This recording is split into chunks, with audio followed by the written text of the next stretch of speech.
UP में नगरीय निकाय चुनाव को लेकर मुख्यमंत्री योगी आदित्यनाथ खुद मैदान में उतर पड़े हैं। जहां हम कल की बात करें, जहां मुख्यमंत्री ने सहारनपुर, शामली और अमरोहा में ताबड़तोड़ रैलियां की और विपक्षियों पर हमला बोला। किस तरीके से उत्तर प्रदेश और केंद्र सरकार काम कर रही है उसको लेकर जानकारी दी। अगर उत्तर प्रदेश में नगरीय निकाय में बेहतर परफॉर्मेंस होती है तो क्या भारतीय जनता पार्टी की सरकार की योजनाएं हैं उसको लेकर भी बात कही। आज भी मुख्यमंत्री योगी आदित्यनाथ 3 जिलों में रैलियां कर रहे हैं, जिसमें अगर हम बात करें रायबरेली की, जो कांग्रेस का गढ़ माना जाता है, वहां पर भी मुख्यमंत्री योगी आदित्यनाथ हुंकार भरेंगे। साथ ही साथ उन्नाव और उसके साथ ही लखनऊ में भी मुख्यमंत्री योगी आदित्यनाथ की रैलियां हैं। सीधे तौर पर मुख्यमंत्री योगी आदित्यनाथ लगातार कोशिश कर रहे हैं कि बेहतर ढंग से परफॉर्मेंस दी जाए ताकि 2024 के लिए उत्तर प्रदेश में जमीन तैयार की जाए।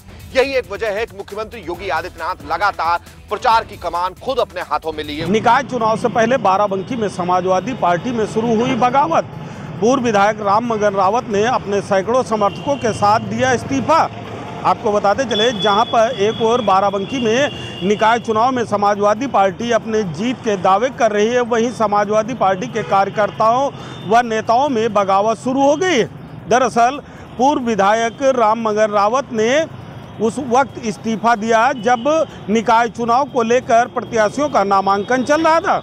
इस दौरान पूर्व विधायक राममंगल रावत ने पूर्व कैबिनेट मंत्री अरविंद सिंह गोप पर बड़ा आरोप लगाते हुए बताया कि पूर्व कैबिनेट मंत्री अरविंद सिंह गोप ने पार्टी के द्वारा घोषित किए गए प्रत्याशियों को दरकिनार करते हुए दलित व पिछड़ों का शोषण कर प्रत्याशियों के नाम जबरदस्ती बदलवाए गए, जिसको लेकर पूर्व विधायक राममंगल रावत ने नाराजगी जाहिर करते हुए अपने सैकड़ों समर्थकों के साथ राष्ट्रीय अध्यक्ष अखिलेश यादव को इस्तीफा सौंपा है। जहां एक और समाजवादी पार्टी चुनाव में जीत के दावे कर रही है, वहीं इस बगावत से समाजवादी पार्टी में खलबली मच गई है। दरअसल निकाय चुनाव को लेकर सपा लगातार जीत के दावे कर रही है, लेकिन जिस प्रकार से समाजवादी पार्टी में नेताओं में बगावत शुरू हुई है, तो कहीं न कहीं इसका फायदा भारतीय जनता पार्टी को अवश्य मिलेगा। अलीगढ़ में जब से नगर निगम के चुनाव हुए तब इसे सभी पार्टियों की कलह खुलकर सामने आ गई है। सबसे पहले सपा ने जमीरुल्लाह को टिकट दिया, जो पहले 2 बार एमएलए भी रह चुके हैं। इसी बात को लेकर उन्हीं की पार्टी के सलमान साहिब बीएसपी में शामिल हो गए। बीएसपी में शामिल होते ही उनको यहाँ पर मेयर प्रत्याशी का टिकट दे दिया गया। इसी तरीके से बीजेपी भी इस सब मामलों से अछूती में रही। बीजेपी में भी खूब अंदरूनी कलह चलती रही। उसके बाद बीजेपी ने इसी वजह से कल नामांकन का आखिरी दिन था, उससे एक ही दिन पहले यहाँ के जो उद्योगपति हैं प्रशांत सिंघल, उनको टिकट दे दिया। उनके टिकट पर भी यहाँ काफ़ी हल्ला मचा, क्योंकि उन पर पहले भी पोखर खप जाने का आरोप था। पोखर उनको माफिया के खिलाफ उसमें FIR भी दर्ज हुई। इस तरीके से जो यहाँ पर खैर में जो बीजेपी के सशक्त दावेदार थे, जो उसके वहाँ के नगर पंचायत अध्यक्ष के लिए, उनको भी टिकट नहीं दिया गया, तो उन्होंने भी कल निर्दलीय पर्चा भरा। इसी तरीके की कई घटनाएं हुई हैं, क्योंकि जो भी कार्यकर्ता जिस भी दल से जुड़ा रहता है वो उससे कुछ पाने की उम्मीद रखता है, और जब उसे नहीं मिलता तो वो बिल्कुल टूट जाता है और अपना बगावत पर उतर आता है। इसी तरीके से यहाँ पर सभी पार्टी अंतर कदर देखने को मिली है।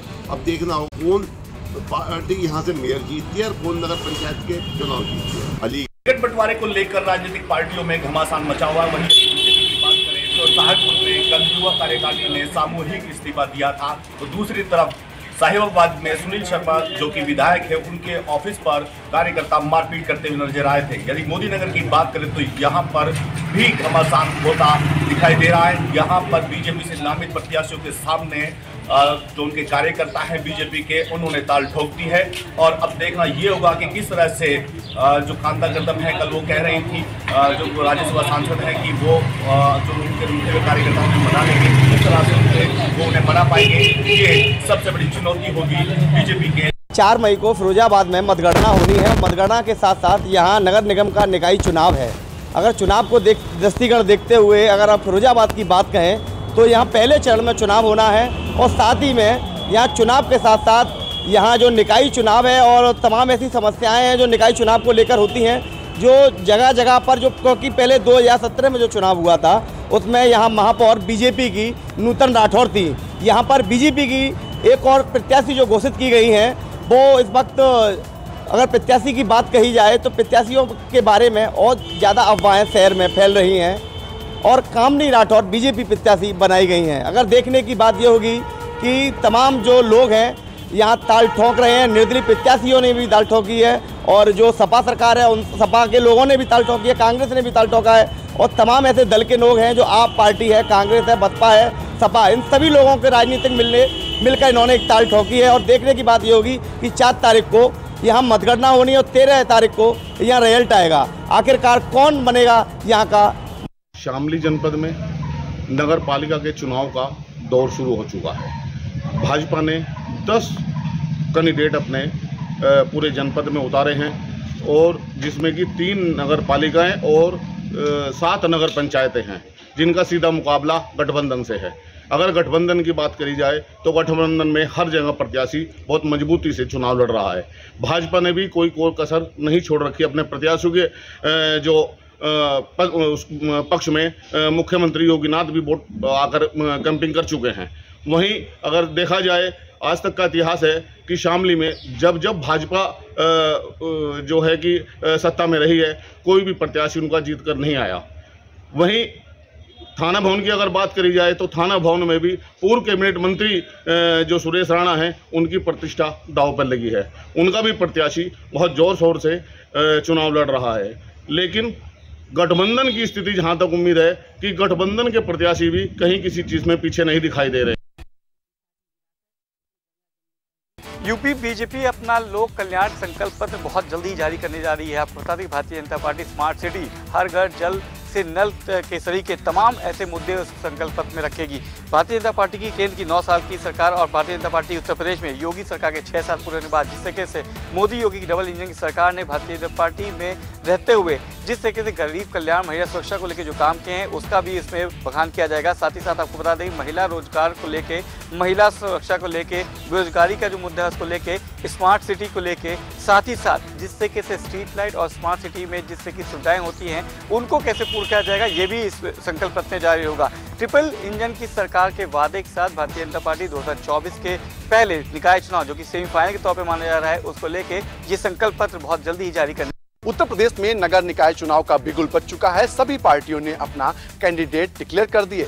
बहुजन समाज पार्टी ने भी अपने कैंडिडेट डिक्लेयर कर दिए हैं। निश्चित तौर पर इस बार बसपा ने एक बड़ा दांव खेला है और ये दांव मुस्लिमों पर खेला गया क्योंकि उत्तर प्रदेश में मुस्लिम एक बड़ा वोट बैंक है और सभी पार्टियां उसको अपने पाले में लाना चाह रही। जहां समाजवादी पार्टी इस वोट बैंक पर अपना कब्जा बताती है तो वहीं बसपा भी इसमें सेंधमारी कर रही है। अगर बात करें इस बार जो चुनाव हो रहे हैं उसमें नगर निगम की 17 सीटों पर चुनाव होने हैं। इसमें बसपा ने 11 सीटों पर मुस्लिम कैंडिडेट देकर कहीं ना कहीं एक बड़ा संदेश दिया है क्योंकि समय समय पर बसपा सुप्रीमो मायावती मुस्लिमों को बसपा के साथ आने के लिए कहती रहती हैं। ऐसे में बसपा के साथ मुस्लिम कितना आता है ये आने वाला समय बताएगा। हालांकि जो नगर निकाय चुनाव होना है वो 2024 की कहीं ना कहीं झलक है और ऐसे में कहीं ना कहीं बसपा चाह रही कि मुस्लिम वोट बैंक का एक बड़ा तबका है उसके पाले में आ जाए। उत्तर प्रदेश निकाय चुनाव को लेकर प्रथम चरण व द्वितीय चरण के नामांकन प्रक्रिया पूरी हो चुकी है।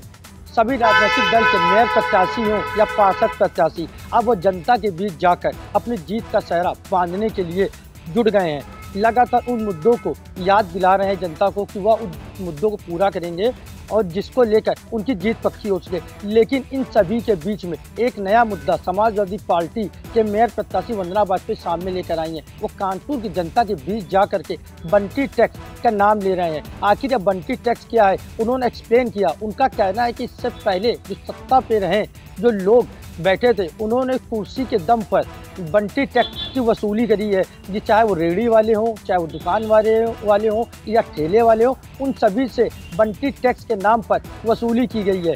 क्या इन मुद्दों को लेकर जो समाजवादी पार्टी की जो मेयर प्रत्याशी वंदना वाजपेयी जनता के बीच में गई हैं तो क्या उनके इस मुद्दे को आधार बनाकर जीत का सेहरा जनता उन्हें पहनाएगी? यह एक तो सवाल है। इसके साथ ही सभी राजनीतिक दल लगातार उन तमाम मुद्दों को लेकर के, चाहे वो पानी से जुड़ी हो, चाहे वो सेवा से जुड़ा हो, चाहे वो टैक्स से जुड़ा हो, उन सभी मुद्दों को लेकर जनता के बीच जा रहे हैं और अपनी उपलब्धियां गिनाकर सत्ता में लाने की अपील कर रहे हैं। क्या उन सभी मुद्दों को लेकर जनता उन जिता। जनपद में 17 अप्रैल से 24 अप्रैल तक नामांकन प्रक्रिया हुई थी। वही नामांकन प्रक्रिया में अध्यक्ष पद के लिए नगर पालिका और नगर पंचायत अध्यक्ष पद के लिए 285 नामांकन पत्र बिक्री हुए हैं, वहीं 173 नामांकन पत्र जो है दाखिल हुए हैं। वहीं बात अगर हम सदस्यों के लिए करें तो 1413 नामांकन पत्र खरीदे गए थे और 1097 नामांकन पत्र दाखिल किए गए हैं। आपको बता दें, जनपद में दूसरे चरण में चुनाव होना है, जिसको लेकर के नामांकन प्रक्रिया संपन्न हो गई है। 25 मार्च को यानी कि आज पर्चा जो नामांकन है उनकी जांच होगी। 27 को नाम वापसी, 28 को चिन्ह आवंटित होंगे, 11 मई को मतदान होगा और 13 मई को नतीजे सामने आएंगे। हालांकि इस बार आपको बता दें, जनपद में 2,92,000 से अधिक मतदाता मतदान करेंगे, वहीं नए मतदाता भी 5,000 से अधिक हैं जो मतदान करेंगे। हालांकि नामांकन प्रक्रिया पूरी तरह से संपन्न हो गई है। नाम वापसी की प्रक्रिया जो कि 27 को होनी है। वहीं यहाँ पर पार्टियों ने आपस में कुछ ऐसा मतभेद भी लगाए हैं कि पार्टी ने सही टिकट नहीं दिए हैं, तो एक दूसरे पर आरोप भी लगाए हैं। अब देखना यह है कि कितने नाम वापसी होते हैं और कौन कौन चुनाव मैदान में रहता है, ये देखने वाली बात। यात्रियों के लिए एक बड़ी पहल शुरू होने वाली है, यानी कि पूरे देश में अब एक ही कार्ड से वो सफर कर सकेंगे। यानी चाहे मेट्रो का सफर हो या परिवहन विभाग का सफर हो, इन सभी सफरों में अब एक ही कार्ड का इस्तेमाल किया जा सकता है।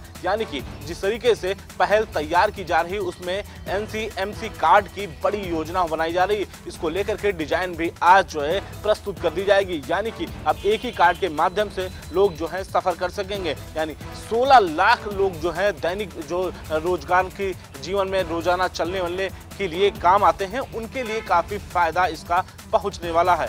यानी कि जो रोडवेज बसों पे जो पर डे सफर करते हैं या मेट्रो में जो पर डे सफर करते हैं, उसका लाभ अब जो है जनता को मिलने वाला है। यात्रियों के लिए एक बड़ी